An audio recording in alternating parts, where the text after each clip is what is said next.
Travis from AmericanTrucks.com, and today I'm going to show you the most affordable leveling/lift kit that you can throw on your 99 to 06 Silverado. This is Rough Country's aptly named 1.5 inch to 2 inch suspension leveling lift kit. And like I said, even though it's the least expensive option that you can currently buy, it's still all inclusive. You're getting new torsion keys up front so you can lift the front end nice and high. You're also getting some lift blocks out back, and Rough Country is nice enough to throw in some new shocks for up front and out back as well to help dampen things and to accommodate that new suspension geometry. So overall, you're going to get a better looking truck here. We have everything nice and leveled out here, no more of that factory rake, and you can easily fit some larger wheels and tires on there, in addition to enjoying some better overall ride comfort and performance off-road. But what kind of wheels and tires can you throw on with a kit like this? Obviously, those square wheel wells are kind of a problem for all of us, right? Well, thankfully, Rough Country's lift kit actually allows us to fit 33-inch tires in pretty much any offset with no rubbing or clearance issues whatsoever. And what actually got me really excited, guys, we did throw some 35s on here with a relatively high positive offset, and as you can see, we only had just the slightest amount of rubbing. So I would wager to say with some basic trimming under there, you guys could easily fit 35-inch tires on your 99 to 06 Silverado. Kind of a big deal. That's what a lot of guys and gals want to go for. So overall, you're getting a better looking truck, you're getting the ability to throw some cool wheels on there, and again, you're getting that off-road performance. This is pretty much the best deal, guys. Anything that's going to be less expensive than Rough Country's kit is not going to include shocks. You might just be getting some lift blocks out back, or maybe you might just be getting some keys up front. But again, you're not going to be getting any other things included with the kit. And obviously it goes without saying that other kits that are going to be more expensive than this are probably going to end up replacing some components under there, or they're going to be providing more of a lift as well. But if you do want to go with a bigger lift than this and you're rocking a four-wheel drive truck, just keep in mind that without a diff drop up front, you might run into some problems with your CV angles on those axle shafts. You might get a little bit of early wear and tear on there. But in my humble opinion, guys, I think this 2-inch lift is the sweet spot for most of you daily drivers out there. You're still getting better ground clearance, and again, you're getting that ability to throw those new wheels and tires on there, and this 2-inch lift kit's not going to really throw those CV angles out of whack too much. It's also incredibly easy to install thanks to those torsion bar keys. You don't actually have to disassemble anything up front. Honestly, you don't even have to pull the front wheels off to get the keys installed. You will need a torsion key puller tool, and it can be a little bit dangerous if you don't know what you're doing, but it's not anything too difficult, and I'm actually going to show you guys how to get this thing done myself. It shouldn't take us more than 3 hours, even if you're doing it in the driveway with jack stands and basic hand tools. And I'm going to go ahead and give the install difficulty a relatively modest 2 out of 3 wrenches on the old difficulty meter. Honestly, guys, the only thing you might run into as far as problems or challenges are concerned is stuff being seized up under there with rust. But again, I'm going to show you how to tackle all that. So again, if you guys are looking for one of the most affordable lift kits for your 99 to 06 Silverado in the 1-inch to 2-inch category, you want to get rid of that ugly factory rake, throw some badass wheels and tires on there, maybe get a little bit more confident when you're going off-road, then Rough Country's got you covered with their suspension leveling lift kit. So go ahead and check it out a little bit more. Come back in a little bit. I'll show you all the tools you need to get the job done. Then we'll get started on that install. All right, before we get started with our lift kit, you'll need a couple of tools, obviously. You'll need a pair of snips, a pair of vice grips, that's going to be for the shock. You also need a standard drive ratchet, a couple of deep sockets, including an 18, a 21, and a 22 mil. I also need a couple of wrenches, including a 21 mil wrench and a 15 millimeter wrench. I recommend getting a ratcheting wrench for that. You'll definitely want a hammer and some spray lubricant to help break the torsion bars and the keys loose. You're also going to need a torsion bar key puller tool. This is actually from Rough Country. I highly recommend this one. It's pretty affordable, works very well. It's a pretty safe one as well. If you do go for this one, you'll need a 15/16 and a 1-inch deep socket for the drive here in both of the nuts. Impact gun's gonna make this a hell of a lot easier, and if you do use an impact gun, I also recommend getting an extension with an impact swivel socket in a 21 mil. That's gonna be for the lower shock bolts, and it goes without saying, you're working with some rusty big stuff. If we're hitting it with a hammer, recommend some eye pro for your eyes as well. All right, guys, first things first here, we're underneath the truck. Our truck is currently supported on jack stands, and our suspension is no longer under load. So what we have to do here is remove our torsion bar key. This guy's held in with a ton of pressure, and we have an adjustment bolt here that pushes the key up, which rotates the torsion bar itself. You'll need an 18 millimeter socket to remove this bolt here. Just take your time with this, guys. Again, this key is under a ton of pressure. It wants to come slamming down. So take your time removing this bolt here. I would definitely recommend spraying it down with some spray lubricant before you do this.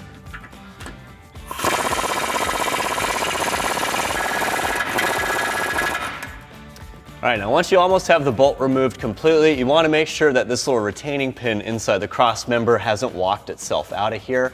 It's actually notched, so it's going to be resting inside of this cutout here, because once you remove the adjustment bolt, the only thing that's going to be keeping the key in place is this pin here. So just take your time, make sure that the key is resting on this pin and the pin's still seated in here before you remove the bolt completely.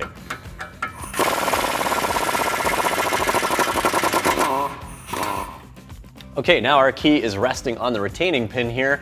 Now we have to remove the retaining pin. Obviously, to do that, we have to push the key back off of it. So we're gonna do that using a puller tool here, a torsion bar key puller tool, if you will. Basically, it's a little assembly with a large U-bolt, kind of like what holds your leaf packs on your axle. There's also a retaining pin on top of the cross member, a little hole that you're actually gonna press this little pin in place here. This is gonna keep the U-bolt from sliding around because it's gonna wanna kind of move left and right on the cross member as we're pushing up on here. That's why you don't want to do this with something like a C-clamp or anything like that. Now we have our U-bolt in place. Now we're actually going to go ahead and get the puller tool itself seated. We're going to be driving this large bolt up into the key, and there's actually a little pin in the key that the bolt's also going to rest in. And you also have these two nuts on either side. You can rent one of these tools from your local shop, or you can buy one yourself. They're usually around 50 bucks. Okay, now I'm gonna go ahead and tighten these bolts up to get the entire assembly seated here. I'm gonna need a 15/16 socket for these nuts.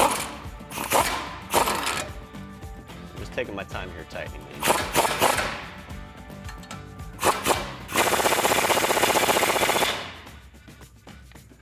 All right, once the assembly is tight and it's not dancing around, now you're gonna drive up this center bolt here, and that's gonna depress the key so that you can remove the retaining pin. Okay, I'm using a 1/2" socket for this, and I'm just pushing the key up enough to get enough clearance to remove the pin here. You can see in the process of tightening down this U-bolt assembly here, it actually is a little loose already.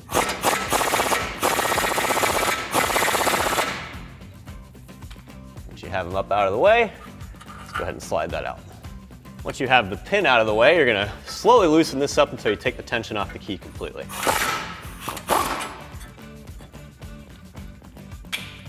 Go ahead and remove our puller tool.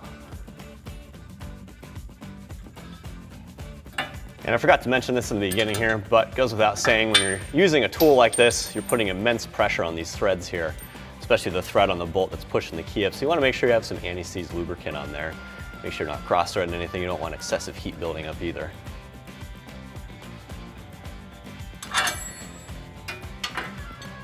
Okay, now our key is freed up here. Our torsion bar is also free. We got plenty of play in here. Sometimes the key can kind of get seized on the hex end here of the torsion bar, especially if you got a lot of rust on there, especially if the keys are driven up all the way like ours were and the adjustment bolt's maxed out here. So we're gonna kind of tap this thing a little bit, see if we can get it loosened up here. If we need to, we'll come in with an air hammer on the back of the torsion bar. There's actually an opening in the cross member. So you can come back and kind of chisel the torsion bar forward, and then that should pop the key out. But we're gonna try it with hand tools first, just kind of tap on this with a hammer here for a little bit.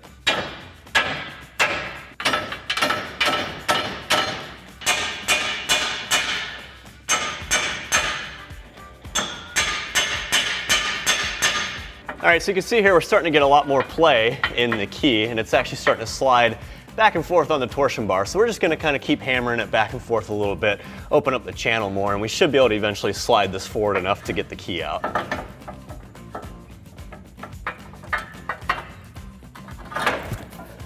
Okay, so our torsion bar is now free. We're gonna throw the new key on, but before we do that, if your truck has some miles on it, maybe you got some excessive corrosion on here, and just the fact of driving with the key, kind of rotating the torsion bar over the years, there might be some buildup of some crud on there. So it's good to kind of clean that up with a a grinder, cutoff wheel or whatever. And then I'm also gonna throw some anti-seize lubricant on here, just make it a little bit easier when we go to slide the new key in place and get everything torqued down. All right, so before we throw that new key in place, I just wanted to kind of do a comparison real quick and show you what's going on here and how we're actually achieving that new lift up front.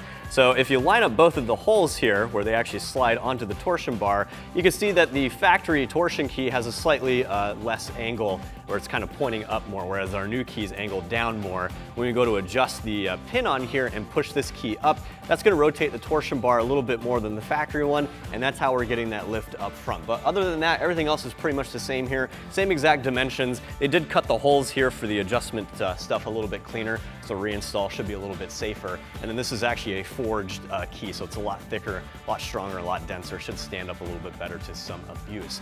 So now that we have the torsion bar lubed up, let's go ahead and throw him back in place. We'll get the puller tool seated in there, and then we'll get our adjustment stuff back in place, and we'll do the same thing for the other side. All right, so all we're doing here is we're lining up our key inside of the hole of our cross member. We're also going to line up the torsion bar. Make sure the torsion bar end lines up front in the lower control arm. You're just going to try and wiggle everything around here until you get everything to line up and get it seated in place. All right, now that the key's in place here, we're going to go ahead and throw this little retainer up here for the U-bolt for our puller tool. Go ahead and get him seated again. And same as last time, just go ahead and grab the actual tool itself, slide it up, make sure you don't lose this pin up top, very important. It's going to keep this whole assembly together. Make sure you have him seated as well, and go ahead and thread on your nuts onto our U-bolt.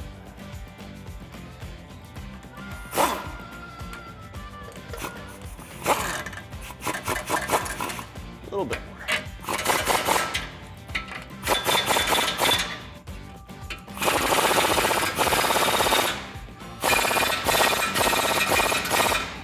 Okay, now we have just enough room here. Going to slide our pin in yet again. Make sure the pin is resting inside of the little cutouts here on the cross member.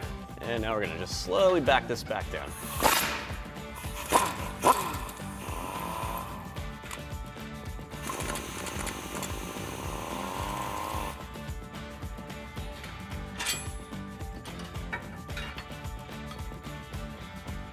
Okay, our key is resting on the little pin here. Now we're going to get the adjustment bolt back in place. You really want to make sure that this adjustment bolt is nice and greased up again, guys, because, well, if you don't, then you could run into some cross-threading issues. And you don't want a bolt stuck in here with this key under immense amounts of pressure. Now, something I did forget to mention in the beginning, guys, I apologize for this, but it doesn't matter that much because, well, you have to get in alignment anyway. Normally, you would actually measure the length of this bolt. Since it is an adjustment bolt, you're gonna measure the length on this, and you wanna ideally put it back to where it was when you first removed it. Now, with the new key and the new angle on the key, that all kind of goes out the window. And as you noticed in the beginning, our bolts were actually maxed out all the way.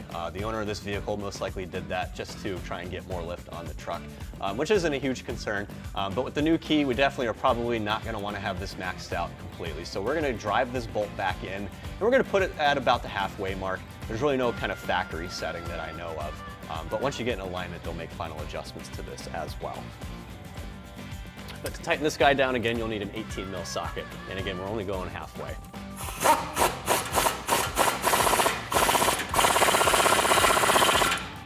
All right, now we're gonna go ahead and do the same thing for the other side.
All right, our torsion bars are all taken care of. Now we're gonna do our front shocks here. So you're gonna need a 21 millimeter wrench and a 21 millimeter socket.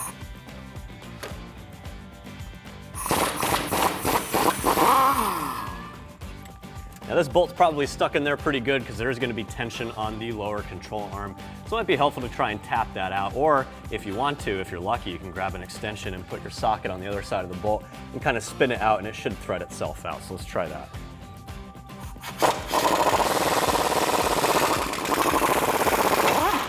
All right, so we managed to get the bolt out of the one side of the shock here. Unfortunately, our lower control arm kind of popped down a decent amount, which kind of kinked the bolt there and got it trapped, which, you know, that can happen. Not a huge deal. So what I'm doing now is I'm actually applying some pressure to the lower control arm here using this floor jack. Try and push the lower control arm up to get the bolt back in alignment, make it a little bit easier for us to pop it out here. All right, now we're gonna be removing the top nuts here off of our shock. Full disclosure, our truck is not set up with the factory setup. Normally there's only one 15mm nut holding the shock in place. We have two on here for some reason. At any rate, whether you have you know, one or two nuts on there or whatever, easiest way to go about this is to grab a pair of vice grips and lock them on the shaft here underneath the pocket. That's gonna stop the entire strut assembly from rotating so you can get these nuts off.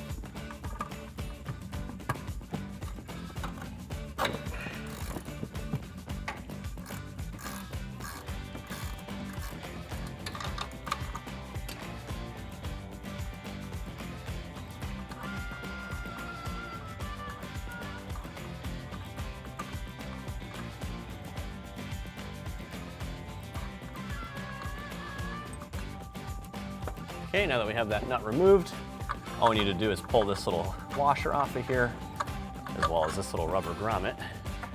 These rubber grommets, they can kind of get ate up after a while, so you might be stuck on there pretty good. It helps to pry them off with a screwdriver sometimes.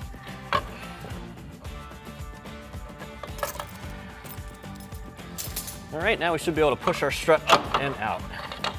Okay, so we got the factory shock removed. Now we're ready to throw the new one in. Again, nice little comparison here for you guys. This one's obviously a nice little upgrade. The actual body of the shock, it's a little bit bigger, a little bit beefier, probably has a little bit more fluid in there. And this is basically gonna accommodate the new suspension geometry with the torsion bar keys in place. So safe to say you can pretty much max those guys out and you'll have the damping that you need up front with this new shock. And as you might have read in some of those reviews, a lot of customers actually report that they have a much better overall ride feel and kind of ride comfort, if you will. So this is definitely a critical component here. Nice part about this though is it is a direct replacement upgrade. So we're pretty much using the same exact hardware here. Got the little tongues on the bottom. We'll be reusing that factory bolt. And they do provide new hardware up top here. We have some nice new bushings with a couple flat washers and a nut. This is the way that it should be set up from the factory, if you will. Again, we have that second nut on there for some reason. We'll go ahead and ditch that. So one thing to note here before you do throw these in place, it's probably best if you actually keep the twine on there. That'll just kind of keep the shock compressed. As you can see, it's a lot easier trying to fit it in there without it being at full length, because this does have a pretty high rating on it when you go to try and push it down and compress it. So just keep the twine on there. We'll cut that off in the end once we're done, but let's go ahead and pull these little bushings and that nut off of there and get our shocks back in place. All right, so easiest way to go about this, again, you want to keep that, that twine on there. So go ahead and line up the bottom of the shock with the mounting point on the lower control arm, and don't worry about the top just yet. What you want to do is get the bolt from the bottom of the shock lined up and actually press him through the shock and the lower control arm, get him in there all the way. So remember how much of a kind of a pain in the ass that was earlier when we were actually removing it. Now you might end up with some resistance when you go to put that bolt in, so you might actually have to grab your deep socket or whatever you use to help drive it out. You might actually have to spin it back into place through the lower control arm and the shock. All right, and then once you have the bolt all the way through the bottom shock and lower control arm, go ahead and hand thread the nut on there. We're not worried about tightening up completely. We just want to make sure it's not going to fall out. Now comes the fun part here. Obviously you want to make sure your shock is set up correctly before we do this. You want one of those flat washers on there, followed by that first rubber bushing. Just go ahead and line up the stud on the top here. Just give it a nice little cut, and there you go. Then go ahead and grab your top bushing. You want the little kind of raised portion to be facing down towards the shock on top here. And go ahead and get your final flange / washer in place. And then we can go ahead and get our nut on top as well.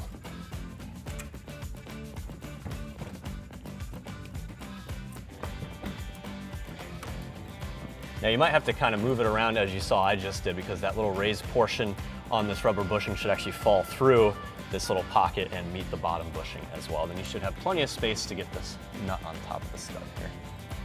All right, now that we have everything hand tightened here, we're going to start tightening everything up with some tools. This is a 15mm ratchet wrench for the top nut. You can see as I tighten this thing down, this bushing is compressing, and that's what's going to help contribute to damping with our new shock. And we're pretty much just going to keep tightening this guy down until the actual shock itself starts rotating.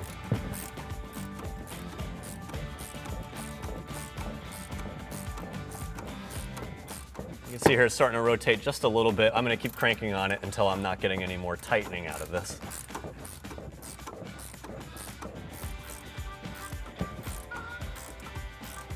Once you start getting the bushing to compress, it should kind of squeeze itself against the piston on the shock, and then it should stop rotating, and then you can continue tightening it down. And then it should start rotating one final time, and that's when you know you're good. Okay, everything's looking good. Now we're ready to tighten down this bottom bolt and nut, and again, it's a 21mm socket and wrench. If you can get your socket in place. All right, so we got that bottom bolt and nut tightened down for the shock. Go ahead and do the same thing for the other side, and then I'll show you how to get the lift blocks in place out back. Before you finish up here, make sure you obviously get that little twine off of there. Don't want to leave that flailing around inside of there while you're driving around. And one thing to note, I forgot to mention this in the beginning. If you followed along with myself and you did your torsion bar keys before you did the shocks, just know that you can actually make it a little bit easier to get the original shock out of the control arm if you actually go out back again and if you loosen up the adjustment bolt all the way for the torsion bar key. That'll kind of help loosen things up front here. So just something to keep in mind. But at any rate, go ahead and knock out the shock on the other side and then meet me out back and we'll finish this thing up. All right, so we're out back here. Obviously, you're gonna have to do a little bit of prep work like I just did. You need to get your axle supported on both sides of the diff. Don't just try and support it in the middle. It's gonna be wobbling all over the place and it's a couple hundred pounds. You don't want this thing coming down on you. So go ahead and get your jack stands on either side, and it's a good practice, not 100% necessary, but again, makes it a lot safer and easier if you can spare one. You also want to try and get a jack, either a jack stand or a floor jack underneath the pinion flange here on the diff as well, because that's going to want to kind of roll down a little bit and actually kind of pinch itself in the joint there. But at any rate, once you got the axle supported, you got to remove these shocks first. So you'll need a 21mm wrench and a 21mm socket.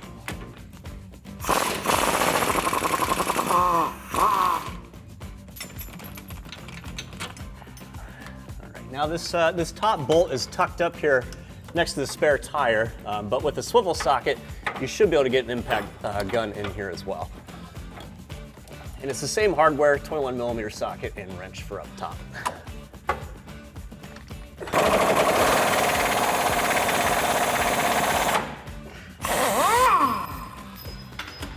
All right, now the shock might be kind of stuck inside the pockets here, so it's helpful to get a pry bar, help pull them out. Okay, so you probably saw there's a ton of rust falling out from there, so just watch your eyes, be careful, especially if you're using an impact gun. But let's go ahead and do the same thing for the other shock.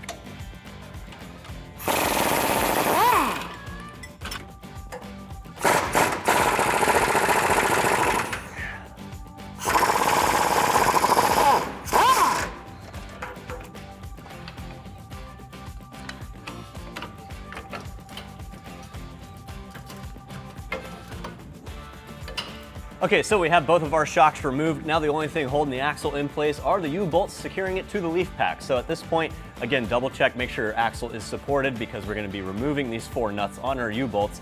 Then that'll actually disconnect the axle from the vehicle. The only thing supporting it will be the drive shaft back here. You'll need a 21mm deep socket for all of these.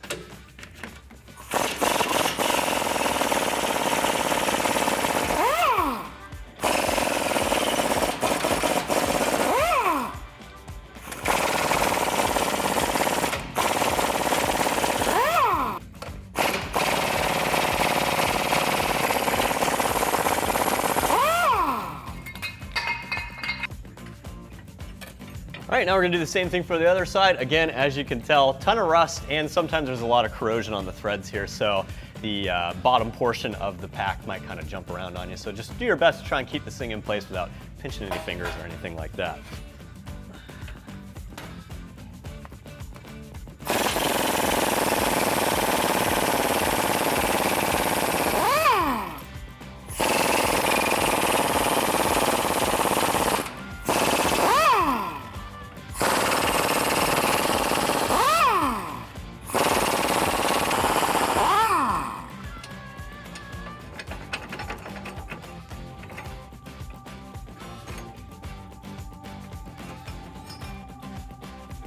All right, now we're ready to lower our axle just enough so that we can get the factory blocks out of here and replace them with our new blocks. It's a good idea to have a buddy with you when you do this. You're gonna have to lower the axle down, and you wanna kind of do it simultaneously. I'm just gonna slowly lower each side here, little quarter turns at a time.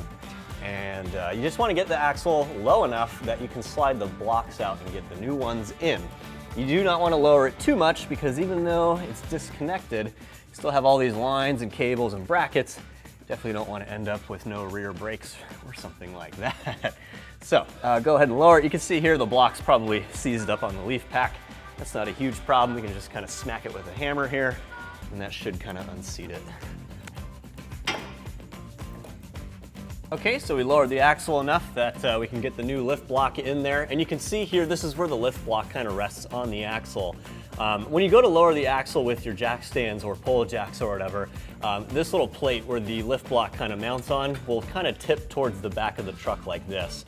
And that's going to make it difficult to line up the centering pins on the leaf pack and the axle and the block. So once you lower it down, if you do have something on the pinion flange of the diff, you also want to lower that so that this angle is correct. Then just go ahead and slide the lift block in place. The tapered end goes towards the front of the truck. Make sure both of those pins are in place. And you also want to line up the pin on the bottom of the overload spring with the hole in the top of the block, and then we can raise our axle back up, and then we can throw our U-bolts back in place. And I'm just going to slowly lift the axle back up here. And again, I'm just kind of putting some gentle pressure on the axle to kind of help get things lined up here. Now you might have some corrosion on the alignment pin on the overload spring, and if that happens to you, just kind of get it seated a little bit, kind of work your way up, and as you do so, just kind of rotate the lift block. Make sure you don't pinch your fingers in there. As you rotate it, it'll kind of work off some of that rust and that corrosion, kind of help get the pin seated completely. You can also work with your jack on your differential slash pinion to kind of help correct that angle and get that pin in there even more. Once you have it seated, go ahead and throw the new U-bolts in place. Okay, now ready to throw our new U-bolts in place. Before you do so though, make sure this little centering plate is still on top here. It's just held on another pin on the top leaf, but that's gonna help ensure that the U-bolts are actually lined up and they're actually torqued down on the correct portion of your leaf pack. So go ahead and get both U-bolts resting on top of there, and then we'll slide that little bottom piece in place. And they do provide some new flat washers as well as some new nuts in the kit. They're actually pretty nice hardware. They're a little bit larger than the factory ones. So we're actually gonna be stepping it up from a 21 mil to a 22 mil socket for this. But for now, we're just gonna get both sides hand tightened, and then we'll drive everything home.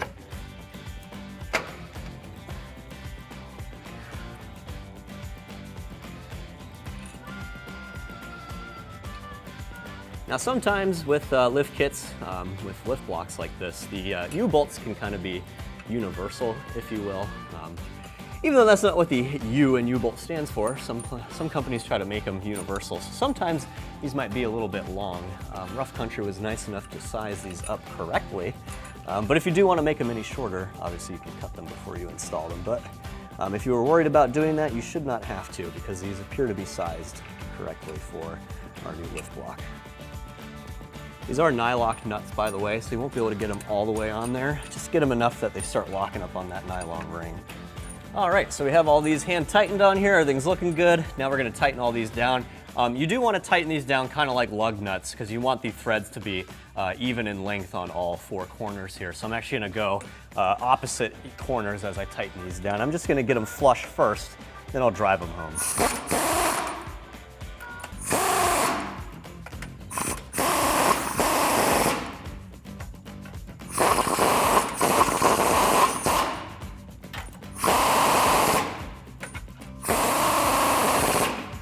All right, now we're gonna throw the new shocks in place. I'm still keeping the twine on them, and you want the piston side of the shock facing upward.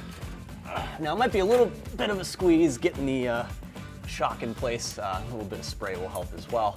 And I also like to throw some anti-seize lubricant inside of the shock where the bolt slides through, because if you ever need to replace these later, it'll make it that much easier. You can put the bolt or nut in any orientation. Doesn't really matter. It's probably a lot easier to put the bolt from the inside facing out. And just go ahead and get that nut hand tightened up top here. We're not gonna drive this hardware home yet. We wanna get the bottom of the shock in place first, and then we'll actually drive all this stuff home. Just get this hand tight so it's not going to fall out on you.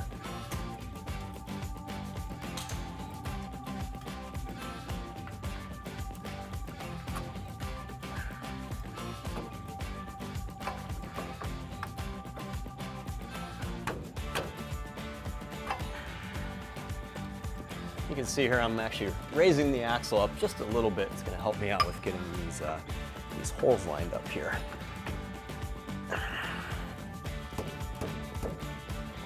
Now if it fights you a little bit, you can kind of gently tap on the end of the shock with a hammer. Obviously you don't want to tap the body or anything like that, but you can tap the bottom where the bushing is here.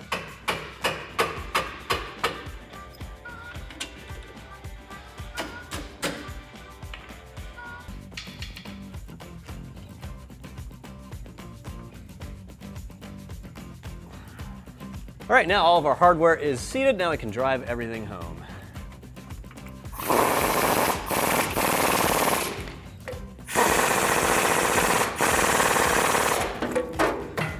All right, now we're gonna go ahead and get the shock in on the other side. Same process.